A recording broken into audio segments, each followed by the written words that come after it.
Avant de commencer la vidéo, laissez-nous vous présenter Kidouille TV, notre nouvelle chaîne destinée aux tout-petits, avec des comptines faites sur mesure pour les enfants et de magnifiques animations. Soyez sûrs qu'ils ne s'ennuieront jamais. N'hésitez pas à vous abonner à la chaîne, le lien est dans la description.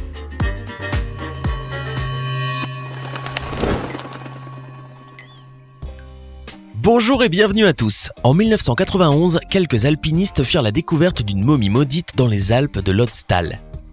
On sut qu'elle était maudite car les 7 personnes qui l'avaient touchée trouvèrent la mort quelques jours plus tard dans d'étranges circonstances. Bizarre, non? Installez-vous confortablement. Aujourd'hui, j'ai préparé pour vous une vidéo sur 10 objets maudits que vous ne devriez pas toucher, à moins que vous ne vouliez mourir. Ce diamant de 108 carats fut à son époque l'un des plus gros diamants du monde. Diamant maudit, il est originaire de l'Inde. Il fut évoqué pour la première fois dans l'histoire dans un texte hindou datant de l'an 1306. Ce texte comporte une malédiction qui explique l'importance du diamant et la raison pour laquelle il ne faut pas le toucher. D'après ce texte-là, celui à qui appartient ce diamant va posséder le monde, mais connaître aussi tous ses malheurs. Seul Dieu ou une femme peuvent le porter en toute impunité. En raison de cette malédiction si claire et précise, de nos jours, il est non seulement l'un des diamants les plus importants, puisque celui qui le possède peut dominer le monde, mais c'est aussi l'un des plus puissants qui soit connu. Vu ce supposé pouvoir, de nombreux dirigeants tentèrent de mettre la main dessus. Or tous subirent une honte ou décédèrent dans des circonstances tragiques. Bizarrement, la seule personne qui ait pu le porter en toute impunité fut la reine Victoria, car c'était une femme, comme l'affirme la malédiction. Aujourd'hui, ce diamant fait partie des joyaux de la couronne britannique, au cas où vous vous poseriez la question. Il est exposé en permanence et il est interdit de le toucher. Ötzi, l'homme des glaces, fut trouvé en 1991 par 2 alpinistes allemands dans les Alpes de l'Ötztal. C'est la plus vieille momie naturelle d'Europe, de plus elle a vécu à l'âge de la pierre. Ce qui est intriguant, c'est qu'on raconte qu'il s'agit d'une momie maudite. Toutes les personnes qui l'ont touchée, depuis les alpinistes qui l'ont trouvée jusqu'à la personne qui a effectué les tests ADN, sont décédées dans des circonstances tragiques.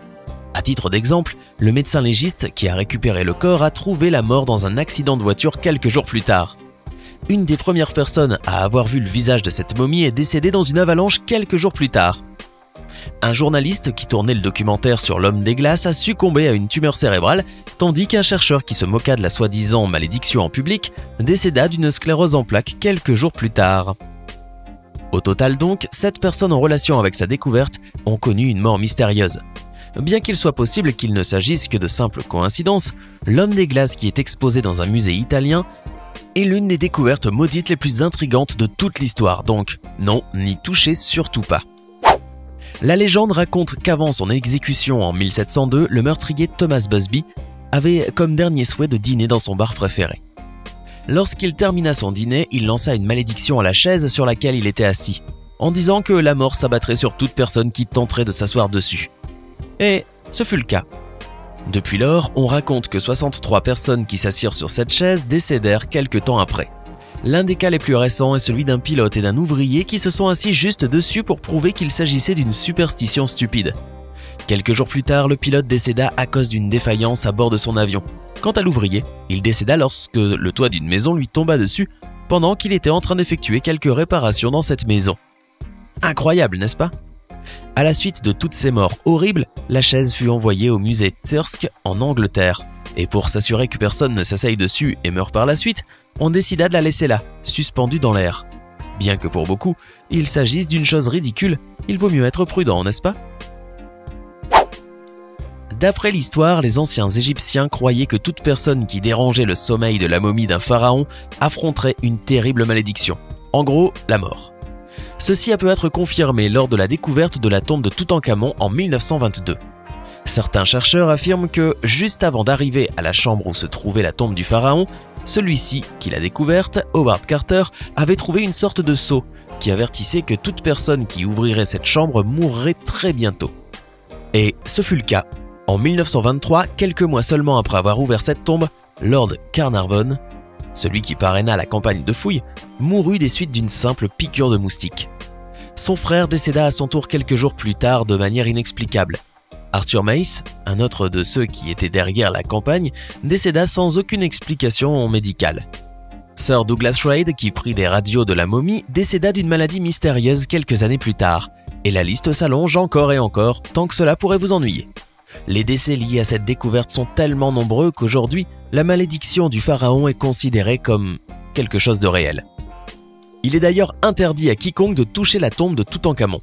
Incroyable, n'est-ce pas?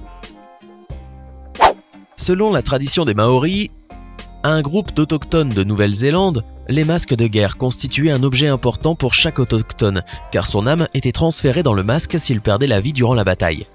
Le plus intéressant à propos de ces masques, c'est que selon les coutumes maoris, il était très dangereux pour une femme enceinte de toucher un de ces masques-là, car le fait de le toucher supposait le déclenchement d'une malédiction chez le futur bébé, ainsi que de nombreuses complications lors de l'accouchement, avec de fortes chances de perdre la vie. Jusqu'à nos jours, on ignore encore pourquoi les Maoris croyaient à cela. Curieusement toutefois, un musée néo-zélandais qui expose plusieurs de ces masques-là avertit les femmes enceintes de rester aussi loin que possible des masques, au risque d'en subir les terribles conséquences. C'est bizarre, n'est-ce pas? Bien qu'il n'y ait aucune preuve que ce que disent les Maoris soit vrai, le mieux serait de prendre des précautions. N'allez pas les toucher. Depuis que la plantation Myrtles a été construite en 1796 en Louisiane, aux États-Unis, il s'y produisit toutes sortes de faits étranges, des horribles meurtres, jusqu'à une activité paranormale. De nos jours, en raison de ceci, c'est un des lieux hantés les plus terrifiants qui soit connu. Ce qui attire le plus mon attention toutefois, c'est qu'à l'intérieur de cette maison située sur le terrain de la plantation, se trouve un miroir maudit, que personne n'ose toucher. D'après la légende, ce miroir contient les esprits de Sarah Woodruff et de ses enfants, morts empoisonnés à l'intérieur de la maison. La coutume veut que les miroirs soient couverts chaque fois que quelqu'un meurt dans une maison. Mais dans ce cas particulier, ce miroir était découvert. C'est pourquoi on croit que les esprits de Sarah et de ses enfants restent là à l'intérieur et qu'ils tourmentent quiconque vient les déranger à la maison. Bien que cette théorie n'ait jamais été prouvée, certaines personnes affirment avoir vu des fantômes sortir de ce miroir et des empreintes d'enfants apparaître quelquefois dessus. Si vous voulez mon avis, ne touchez pas ce miroir. D'après la légende, le vase Bassano, fabriqué au XVe siècle, fut un cadeau de mariage que reçut une fiancée un jour avant son mariage. Bien qu'il fût soi-disant un cadeau de bon augure, en réalité ce fut l'inverse, puisque la nuit même, elle fut assassinée alors qu'elle tenait le vase entre ses mains.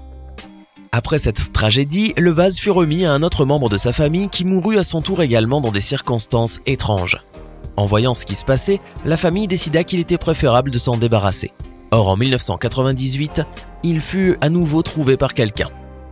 Bien qu'à l'intérieur du vase se trouvait une note disant que le vase était maudit et qu'il fallait le laisser à sa place, le nouveau propriétaire décida de le vendre à un pharmacien qui mourut 3 mois après l'avoir acheté. Il passa ensuite entre les mains de 2 autres propriétaires qui moururent à leur tour quelques mois plus tard. En raison de tous ces décès étranges liés à ce vase, on raconte que la police italienne décida de le cacher dans une boîte en plomb, dans un lieu inconnu et inaccessible. Depuis lors, on ignore tout sur ce vase et ceci est la seule photographie qui a été conservée. Quel mystère, vous ne trouvez pas? Le diamant Hope, connu également comme la pierre maudite, est l'un des joyaux les plus célèbres au monde et aussi l'un des plus dangereux. Il pourrait clairement vous tuer. Les origines de ce diamant remontent à 4 siècles en Inde. L'histoire raconte que le diamant fut incrusté dans la statue de la déesse hindoue Sita. Le diamant était tellement beau qu'il fut volé quelque temps après par des personnes malveillantes. Ainsi, le prêtre du temple où se trouvait la statue décida de leur lancer une malédiction. Depuis lors, toute personne ayant touché ce diamant a subi la malédiction, de la mort du roi Louis XIV jusqu'à un duc tombé subitement en faillite, en passant par une princesse qui fut brutalement assassinée durant la Révolution française. Tous avaient touché le diamant et en subirent les conséquences. La malédiction du diamant Hope est tellement puissante que même les joailliers qui l'ont manipulé ont été ruinés. Vous imaginez cela? Aujourd'hui, c'est l'un des objets maudits les plus célèbres qui soit connu. Au cas où vous vous poseriez la question, le diamant se trouve actuellement en la possession du Smithsonian Museum. Ainsi, je ne pense pas que vous puissiez le toucher, même si vous le voulez. La pierre runique de Björktorp se trouve dans un cimetière en Suède. Et on sait qu'elle est maudite de par les inscriptions gravées sur les 2 côtés de la pierre, et qui disent ce qui suit. « Moi, le maître des runes, je cache ici les runes du pouvoir. Une malédiction sans fin tombera et je condamne à une mort insidieuse celui qui brise ce monument. » Prédiction de la destruction. Bien que les historiens n'aient pas réussi à déchiffrer l'intention exacte de cette pierre, d'après les légendes locales, elle est vraiment maudite. On raconte qu'il y a plusieurs années, un homme a voulu la déplacer de là pour semer le champ. Quelques minutes plus tard, il mourut brûlé alors qu'il essayait simplement d'allumer un feu. C'est bizarre, n'est-ce pas? Cet incident a été attribué à la pierre comme vous pouvez l'imaginer, et depuis lors personne n'a osé la déplacer. La pierre runique de Björktorp, qui mesure plus de 4 mètres, est de nos jours l'un des objets maudits les plus effrayants qui soient connus. N'essayez même pas de la toucher. C'était 10 objets maudits que vous ne devriez pas toucher. Lequel de ces objets vous a le plus étonné? Croyez-vous qu'ils soient vraiment maudits ou pensez-vous que ce n'est qu'une succession de coïncidences? Faites-le nous savoir dans les commentaires. Hey, c'est tout pour aujourd'hui. Si vous avez aimé la vidéo, n'oubliez pas de la liker et de la partager avec vos amis. Et si vous êtes nouveau sur la chaîne, n'oubliez pas de vous abonner et d'activer la notification. Bye bye!